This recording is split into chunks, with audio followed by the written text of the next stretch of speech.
اس سے پہلے کہ جدائی مجھے پاگل کر دے، مسئلہ دوریے طیبہ کا خدا حل کر دے۔ ایسے رکھتے ہیں وہ دامن میں گنہگاروں کو، جس طرح دھوپ میں ماں بچوں پہ آنچل کر دے۔ اور بخش کر گنبد خضرا کی زیارت کا شرف، بخش کر گنبد خضرا کی زیارت کا شرف، اے خدا مقصد بینائی مکمل کر دے۔ سبحان اللہ۔ اے خدا مقصد بینائی مکمل کر دے۔ میں بن کر خاک ہوا میں بکھر گیا ہوتا، تمہاری یاد نہ ہوتی تو مر گیا ہوتا۔ پلٹ آیا جو سورج تو اس میں حیرت کیا، وہ چاہتے تو زمین پہ اتر گیا ہوتا۔ وہ چاہتے تو زمین پہ اتر گیا ہوتا۔ آپریٹر صاحب تھوڑا آواز بڑھائیے تاکہ دور سے آواز کیچ کرے، آپ کا مائک بہت سٹنا پڑ رہا ہے۔ کیا سیاہی قلم لکھے قصیدہ تیرا،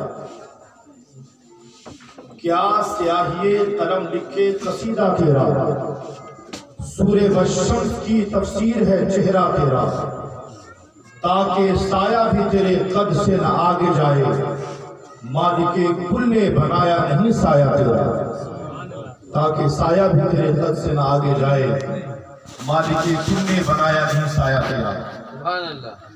محترم حضرات، میری گفتگو آج اتباع مصطفی صلی اللہ علیہ وسلم پر ہوگی، یعنی سرکار دو عالم صلی اللہ علیہ وسلم کی اطاعت کیسے کرنی ہے اور اپنی اولادوں کی گھٹیوں میں مصطفیٰ کی محبت کیسے پلانی ہے اور مصطفیٰ کی عظمت کیسے اس کے سینے میں جمع کرنی ہے۔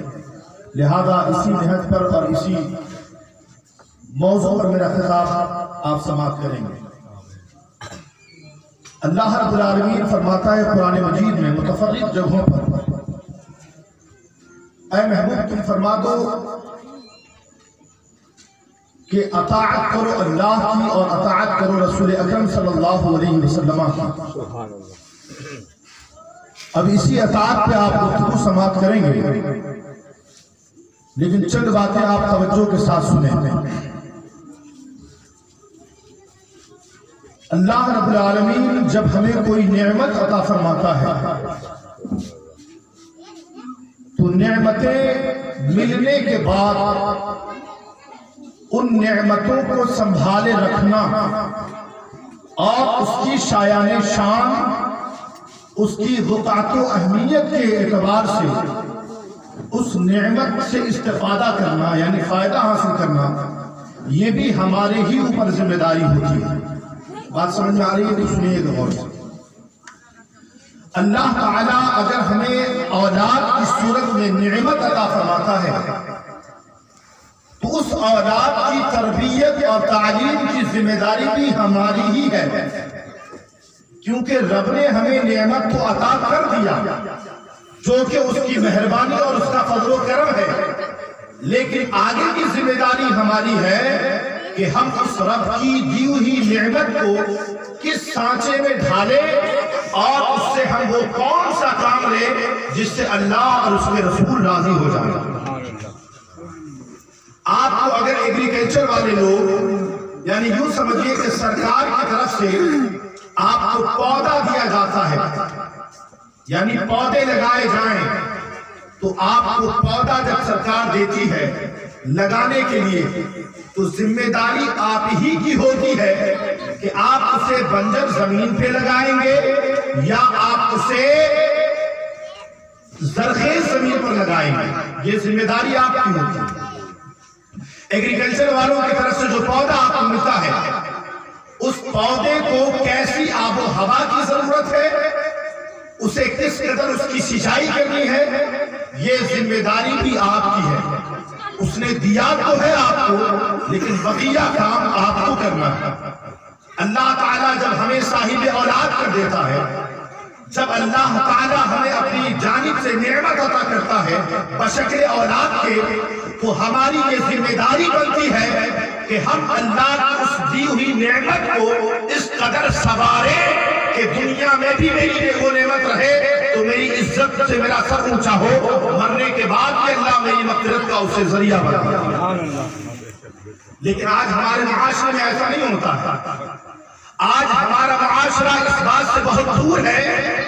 آج کے لوگ اپنے بچوں کو صرف اسکول میں کنوینٹ میں نام لکھا دینے کے بعد یہ تصور کرتے ہیں کہ ساری ذمہ داریاں اسکول کے ٹیچر کی ہے، ساری ذمہ داریاں معلم کی ہے، ساری ذمہ داریاں مدرسے کے مدرس کی ہے۔ یاد رکھیں، کسی بھی بچے کو سنوارنے میں دو ذات کا بہت ہی اہم رول ہوتا ہے۔ ایک والدین کا رول ہوتا ہے، دوسرے اس کے اساتذہ کا رول ہوتا ہے۔ اگر اس طرح کی گفتگو آپ سن کے کچھ سمجھنا چاہتے ہیں تو سنیں۔ کتنے لوگوں کا رول ہوتا ہے؟ دو لوگوں کا رول ہوتا ہے، ایک اساتذہ کا اور ایک ان کے والدین کا رول ہوتا ہے۔ اگر ان دونوں لوگوں نے اچھے طور پر اپنا رول نبھا دیا تو میرا یقین کہتا ہے کہ جس پر یہ دونوں لوگ محنت کر دیں اس کا نتیجہ اور رزلٹ خراب نہیں آئے گا بلکہ پوزیٹو اور اچھا نکل جائے گا۔ لہذا ہمیں کیا کرنا چاہیے؟ چند باتیں آپ نے تو یہ تمہید باندھ رہا ہوں نا، ابھی تقریر شروع نہیں ہوئی۔ لہذا اس کے لیے سب سے پہلی ذمہ داری بنتی ہے ماں کی، باپ کی، بعد میں اساتذہ کی۔ کیونکہ آج کل ایک فیشن بن گیا ہے، بچوں کی تعلیم کی شروعات 2 سال کی عمر سے کر دی جاتی ہے۔ حالانکہ یہ غلط ہے۔ بچے کو پڑھانے کی تعلیم کی جو عمر ہے شریعت مطہرہ میں وہ 4 سال 4 مہینے 4 دن ہے۔ سرکار غوث اعظم رضی اللہ تعالیٰ عنہ کی تعلیمی شروعات 4 سال 4 مہینے 4 دن پر ہوئی ہے۔ سرکار غریب نواز رضی اللہ تعالیٰ عنہ کی تعلیمی ابتدا 4 سال 4 مہینے 4 دن پر ہوئی ہے۔ اور اس صدی، یہ 14ویں صدی کے مجدد اور پوری دنیا میں سائنٹسٹ کی حیثیت رکھنے والے اعلیٰ حضرت جیسی شخصیت کی ابتدائی تعلیم 4 سال 4 مہینے 4 دن پر کی گئی ہے۔ اب اس سے ہمیں پتہ یہ چلا کہ اگر کوئی اپنے بچے کو وقت سے پہلے کنوینٹ بھیجتا ہے یا اسکول بھیجتا ہے یا مدرسہ بھیجتا ہے تو یہ وہ مغالطے میں ہے۔ یہ عمر بچے کو اسکول بھیجنے کی نہیں ہے بلکہ اپنے آغوش محبت میں رکھیں اور اپنی جانب سے اسے تربیت کا جام ملا، یعنی اپنے انداز میں، اپنے طور طریقے سے اس کی زندگی کو سنواریں۔ جب بچہ آپ کی ذات سے متاثر ہو جائے گا، جب بچہ آپ کی ذات سے امپریس ہو جائے گا، جب بچہ آپ کی ذات سے انسیت رکھنے لگے گا، جب اس کی بنیاد میں، اس کے جڑوں میں آپ کی تربیت شامل ہو جائے گی اور آپ اسے اسکول بھیجیں گے تو اب جو رنگ اس پہ چڑھے گا وہ رنگ ایسا چڑھے گا کہ دنیا دیکھ کر کے کہے گی یہ بچہ بڑے ہی مہذب گھر کا بچہ لگ رہا ہے، یہ بڑے ہی ادب والے گھر کا بچہ لگ رہا ہے۔ اور اس کے لیے آپ کو کرنا کیا پڑے گا؟ اس کے لیے سب سے پہلے گھر کو مدرسہ بنانا ہوگا، اور گھر میں مدرسہ جب بنائیں گے تو گھر میں ماں کو ٹیچر بننا ہوگا، باپ کو ٹیچر بننا ہوگا، ماں باپ کو سب سے پہلا ٹیچر بننا۔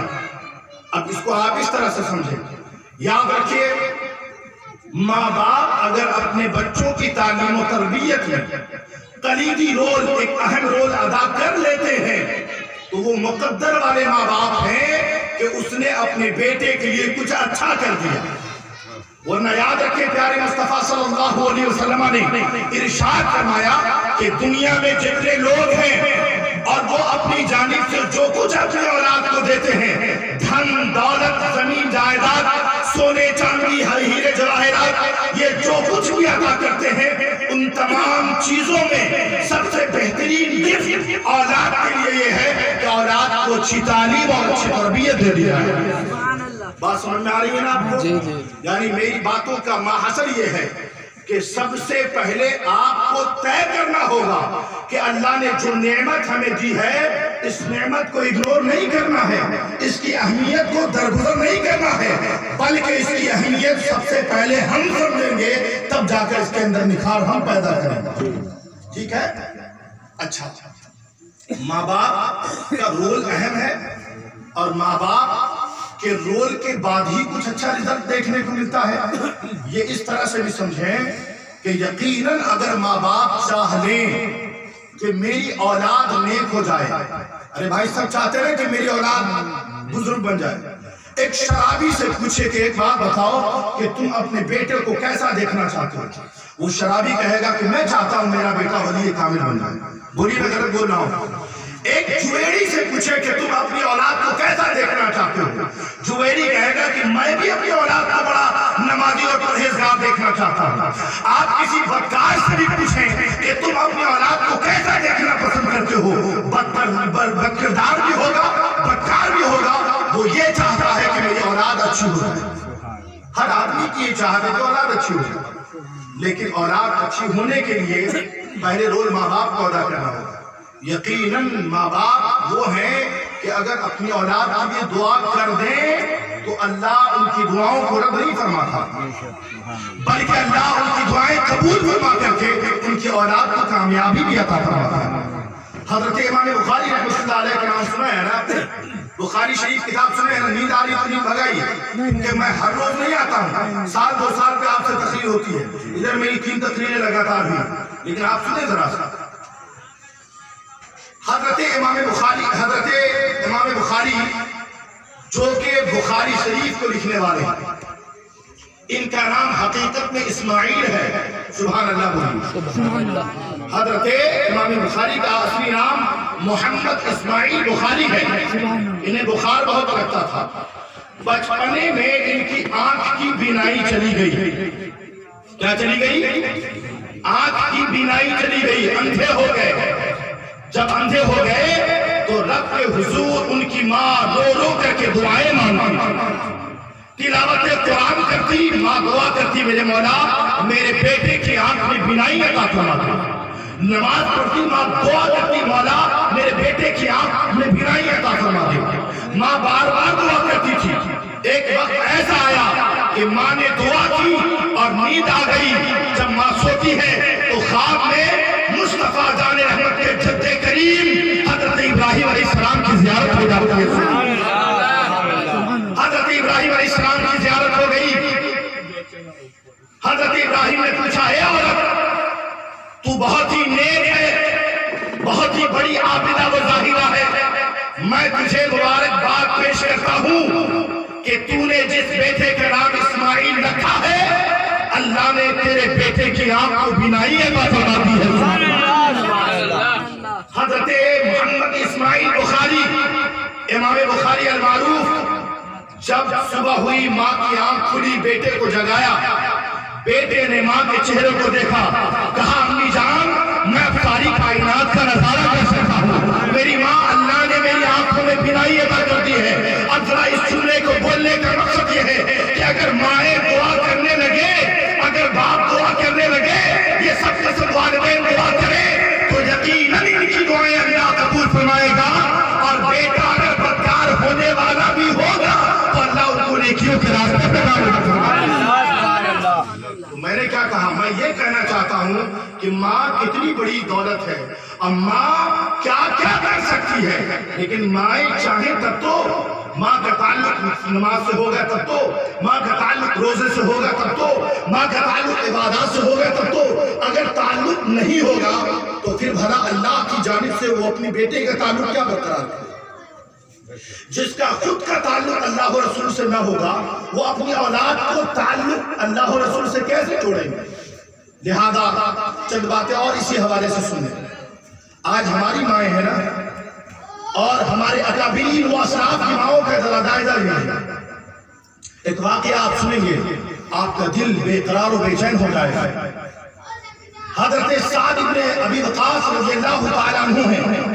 ان کے ایک چھوٹے بھائی ہیں جن کا نام حضرت عمیر بن وقاص ابی وقاص ہے. حضرت عمیر بن ابی وقاص رضی اللہ تعالیٰ عنہ یہ بہت ہی کم عمر کے تھے اور جنگ بدر میں جانے کے لیے سرکار صحابہ کرام کو قطار میں کھڑا کر کے لائن لگا رہے تھے اور چناؤ کر رہے تھے کہ وہ کون کون ہے جو جنگ بدر میں جانے کے اہل اور قابل ہے ہائٹ قد و قامت کے اعتبار سے.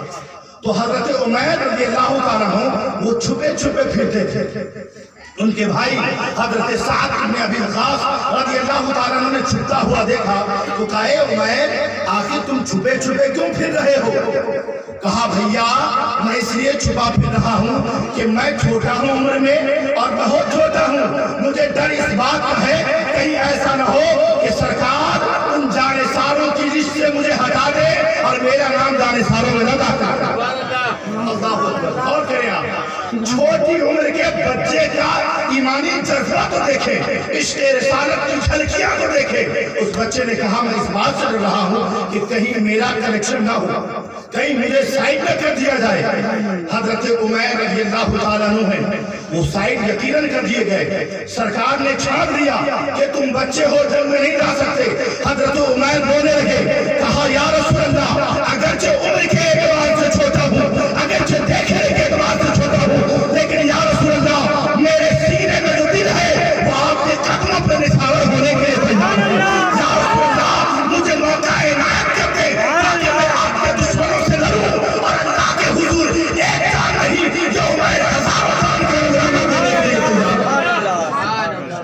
حضرت عمیر رضی اللہ تعالیٰ عنہ نے جب رو کر کے سرکار کی بارگاہ میں اصرار کیا، میرے آقا نے اس کی محبت کو سماعت کیا اور اسے قبول کرتے ہوئے کہا اے عمیر میں محمد عربی تجھے جامع شہادت کی اجازت دے رہا ہوں۔